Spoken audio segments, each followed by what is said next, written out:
नमस्ते सत श्री अकाल आदाब। मैं एडवोकेट हरी लाइव पुर्तगाल में हरी की तरफ से आप सभी का स्वागत करता हूं। दोस्तों तो ये वीडियो मैंने बनाई हुई है कि कंट्री आउट आए हुए हैं, बहुत ज्यादा लोगों को कंट्री आउट आ रही है। जो पहले एक कार्ड, जिनका पहला कार्ड है उनका तो ठीक ही है, पर जिनका अभी रिन्यूअल का कार्ड है, सेकंड कार्ड है या थर्ड कार्ड है, उनको फालते आए थे, उन्होंने सबमिट किया था, उसके बावजूद उनको कंट्री आउट आए हैं। मेन दो रीजन है जो मैं इस वीडियो में एक्सप्लेन करना चाहूंगा। तो सबसे पहले तो आया हुआ है अलोजामेंतो का। आपको अलोजामेंतो का आपने डॉक्यूमेंट सबमिट नहीं किया था, इसकी वजह से। तो सबसे पहले अभी आपको क्या करना है वो मैं आपको बताता हूं। डॉक्यूमेंट क्या रेडी करने हैं? डॉक्यूमेंट रेडी करनी है आपको अपने घर के ओनर से लेना है डिक्लेरेशन। जिसके नाम पे घर का कॉन्ट्रैक्ट है वो नहीं, जिनका घर का जो घर का ओनर है उससे लेना है, ठीक है। उससे लेकर उसका एक डिक्लेरेशन लो, नोटरी अटेस्टेशन कर लो कि आप उनके घर में रहते हो। उसके आईडी कार्ड के साथ उसका नोटरी अटेस्टेशन होना चाहिए। कदर नेता प्रदियाल एक उससे सर्टिफिकेट लेना है कि वो घर का ओनर है, रजिस्ट्री सर्टिफिकेट बोलते हैं इसको। ये आपने लेना है और जमा करना है, ठीक है।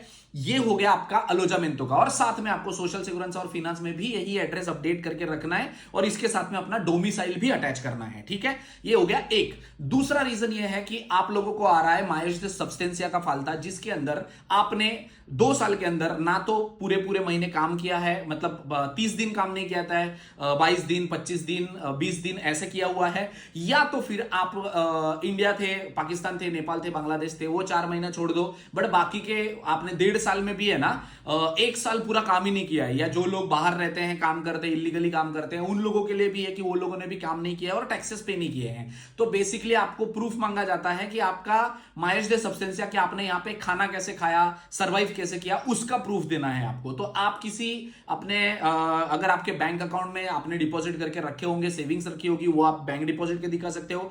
या फिर आपका कोई फ्रेंड होगा जो आपकी तरमोदे रिस्पॉन्सिबिलिटी ले, आपकी रिस्पॉन्सिबिलिटी ले कि हाँ भाई मैंने इसका खर्चा किया था, ये या तो मेरे घर में रह रहा था अगर मेरे नाम पे घर का कॉन्ट्रैक्ट है तो, या तो फिर मैं इसको फाइनेंशियली सपोर्ट करता था, ऐसा तरमोदे रिस्पॉन्सिबिलिटी अपने किसी फ्रेंड से लेकर उस टाइम तक आपको फुलफिल करना है, ठीक है। ये हो गया आपका सोल्यूशन कि आपको करना क्या है, ठीक है, मतलब क्या डॉक्यूमेंट चाहिए।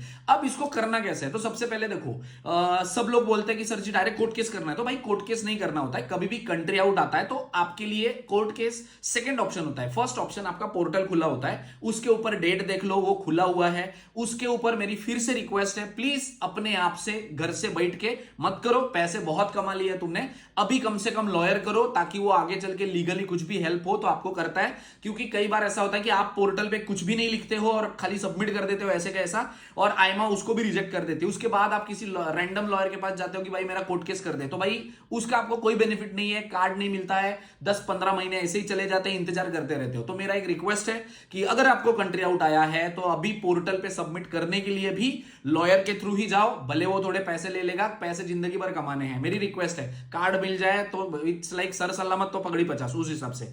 तो किसी लॉयर के पास जाओ, अपना ये डॉक्यूमेंट रेडी करके जाओ, उस लॉयर को पूछो और क्या रिक्वायरमेंट है, वो अपना एक पिटीशन बनाता है, वो अपने पोर्टल पे, आपके पोर्टल पे सबमिट कर देता है, ठीक है।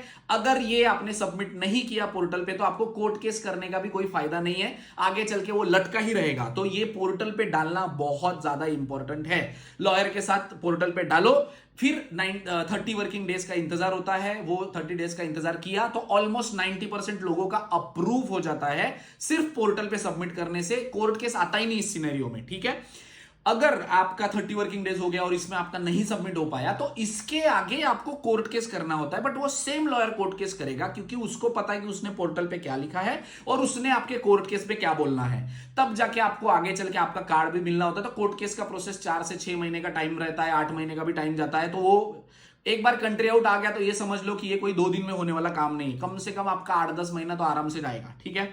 तो पेशेंस रखो, थोड़े से पैसे खर्चे करो, लॉयर के पास जाओ और लॉयर करके ही करो। मैं नहीं कह रहा हूं कि मेरे पास करो, किसी से भी करो, पर एक ही लॉयर से करो बस।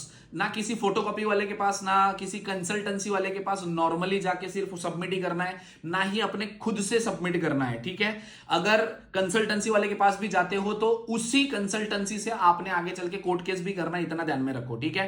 क्योंकि उन्होंने जो लिखा है, उन्होंने जो सबमिट किया है वो उन्हें ही पता है, दूसरा कोई रैंडम लॉयर उसको नहीं पता रहेगा, ठीक है। तो रेस्ट, अगर आपको ये अगर कंट्री आउट आया हुआ है तो आपने ये डॉक्यूमेंट रेडी करने हैं और अपना लॉयर से सारा प्रोसेस कंप्लीट करवाना है। अगर इस रिलेटेड कोई इंफॉर्मेशन गाइडेंस चाहिए तो वीडियो के नीचे कमेंट कर सकते हैं। Thank you so much.